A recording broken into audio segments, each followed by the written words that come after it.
Hey, what's up, everybody? It's Charles Benson, and welcome you guys to another episode of the DREAMERSPRO show, where we cover everything from sports, hot topics, classic debates, entertainment, and we give you guys a fresh perspective on things and how we see them. And we continue with this one. But before we get into it, please make sure you like the video and sub to the channel. So as you guys know, the Kawhi Leonard story is the biggest NBA story right now we currently have going. Yesterday we did a few shows. The last live that we did was the one that absolutely floored our entire audience, where we found out, get this, that the NBA is not going to come to a decision about this investigation into the Clippers until after the All-Star break. Until after the All-Star break, which is being held in the Clippers Intuit Dome Arena. NBA fans were absolutely floored by it. But prior to that news, there had been a litany of updates that were coming out as it pertained to this story. One of them was that key members within the Clippers organization were looking to move on from Kawhi Leonard. We had other information where they were saying that they're going to let Kawhi Leonard play out his contract. They're done with him. Then we had other information that was saying that Kawhi Leonard, Steve Ballmer was looking to move off of Kawhi Leonard immediately. Then we did the bombshell story yesterday where they revealed that the Clippers gave Aspiration $118 million in an 18-month window. The thing just kept getting worse and worse and worse and worse. So as today we were hunting down content looking for what to discuss, Mitch sends me over some sound from the Bill Simmons podcast, who does an excellent job, obviously. Shout out to Bill Simmons, where he was saying that the Clippers acquiring Kawhi Leonard is the most damaging transaction in NBA history. For those of you who didn't hear what Bill Simmons had to say, I want to play his comments for you now, and then we're going to continue on with the show. Take a listen to Bill Simmons here.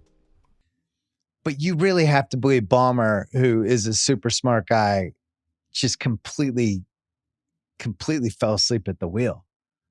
And maybe he did. But my reaction was like, wow, this is some of the dumbest I have ever seen if this is true. Like because what's going to happen is they'll probably, the contract will maybe be nullified. Who knows? But they'll be fined at least as much as the Joe Smith thing. They'll lose at least 4 to 5 first-round picks. Maybe they'll be fined. Maybe worse, 50, right? Because the other problem is the other owners are pissed. Right. Because they got him at, a slightly less than market value. Right. Yeah. And then the other piece of this was kind of discussed at the time. I remember talking about it on my podcast, but everybody heard about Kawhi's Uncle Dennis. Oh, yeah. That had his hand out that whole free agency and to every team that talked, and was kind of unlike any other person that any team had to deal with. So, and then there was somebody reported about how the Toronto owner had said how this guy tried to make me arrange all this money. So it's just a mess. And I'm sure Adam Silver got through the summer. It was like, this has been great, man. We figured out this EuroLeague thing. We squashed this LeBron Maverick Saudi thing. We have a hard salary cap. We've put in a hard salary cap. Matt Ishbia seems like he's starting to be competent. I got $4.25 billion for freaking Portland. Like we're expansion's not happening anymore because we're all making so much money. We're doing great. What a great summer. I'm just going to relax this week, but these next couple weeks, I'm just going to be somewhere tropical or in the sun or in some beach house. And then this comes down with Ballmer, an owner that everybody likes. Mm-hmm. So an innovator. I have no idea what's going to happen. An innovator. Yeah. But Pablo's team, because Pablo has a staff. Yeah. They broke this. They found documents. Like they just did an awesome job. They did. And I don't know how it plays out. This Kawhi, the entire thing of going into business with this dude, all the stuff it cost them, all the players and the draft picks, plus this scandal, it has to be the most damaging transaction in the history of the league. I don't even think you could compare it to anything. It's already retroactively one of the worst trades of all time. It's not worse than Luka. It's not worse than Luka. They end up with Cooper Flag. It's not they don't get worse Cooper than Flag. Luka. But in a roundabout way, at least somewhat worked out. Game. All right, just forget all the dumb reasons behind the trade. Would you trade Anthony Davis and Cooper Flag for Luka? No. How strongly can I put it? No. So you heard what Bill Simmons had to say there. What are my thoughts about this? There's a difference between being the worst and damaging. The worst, no. The worst, no. Damaging,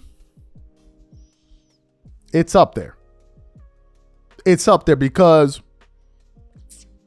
when you think about a team that was trying to rehabilitate their image after Donald Sterling, you get a guy in that's a sports enthusiast like Steve Ballmer, where you're really trying to rebrand the organization, make it fun, make it approachable, make it for the fans, which was essentially Ballmer's vision for the team.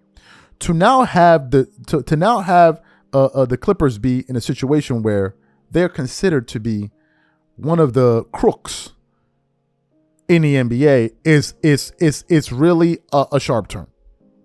And it is damaging because it almost works against everything that these guys have tried to build over the last 5 years.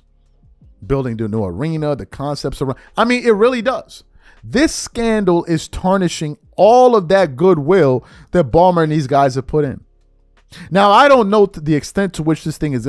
I saw Ticket TV was doing a show reacting to what I had to say, and because we put up a poll on our channel where we asked the audience the following question, which was simply this. I said, do you believe under-the-table deals happen all the time in the NBA? In about an hour or so, close to 1,000 people voted. 96% of the people said yes. 4% said no. I guess I didn't see the full live, but I'll watch it later. I'm assuming he was saying it doesn't happen all the time, right? Or maybe to the extent that Kawhi Leonard situation is. I don't know. This is opening up my eyes to realize that, okay, obviously there's corruption in politics. Obviously there's corruption in finance. Obviously there's corruption in media and all. So obviously there's corruption in sports. And we don't know the extent of this because, to be quite frank with you, had Pablo Torre not done this and conducted this investigation, I would not know any of this. And if he decides to start peeling through the curtains and starts actually trying to investigate all these other teams, I think we'll find something. And I think this situation, I said yes, and I'm going to say it's endemic. Do you know why I'm saying it's endemic? Beyond the fact that I believe that this is the way of the world, Richard Jefferson and Kendrick Perkins were defending it. Which lets me know that this is commonplace. Maybe not to the extent of Kawhi Leonard, but probably so. You heard what maybe we didn't play it in this sound. I don't know. We played it in another video where the gentleman that Bill Simmons was talking to was like, he heard some stuff about players getting money through a different country.